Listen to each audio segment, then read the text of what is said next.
கருணாநிதி அவர்களை பற்றி சமீபத்தில் வந்த ஒரு பேட்டியில் முதல்வர் சொல்றார், ஒரு போஸ்ட்மேன் தான் அவரு அப்படின்னு சொல்றார். ஆனால் இதற்கு பாஜகவினர் கடுமையான எதிர்வினையை இது பண்றாங்க. அப்படி ரொம்ப தரம் தாழ்ந்து முதல்வர் விமர்சிக்கிறாருங்கிற இந்த போக்கை நம்ம எப்படி புரிஞ்சுக்கிறது? இல்லை, போஸ்ட்மேனில் என்ன தரம் தாழ்ந்து இருக்கு? போஸ்ட்மேன் தான் அவருக்கு என்ன அதிகாரம் இருக்கு? ஒன்று 3 அதிகாரம் தான் இருக்கு.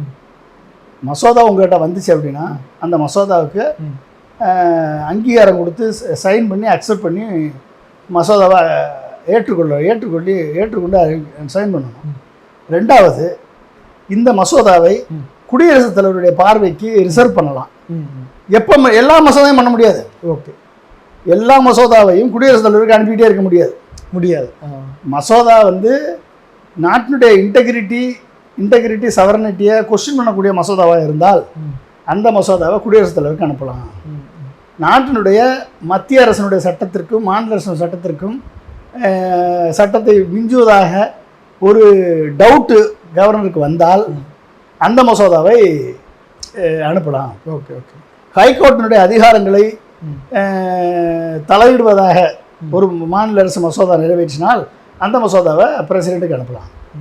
இந்த 3 சர்க்கம்ஸ்டன்ஸில் தான் மசோதாவை பிரசிடெண்ட்டுக்கு அனுப்ப முடியும்.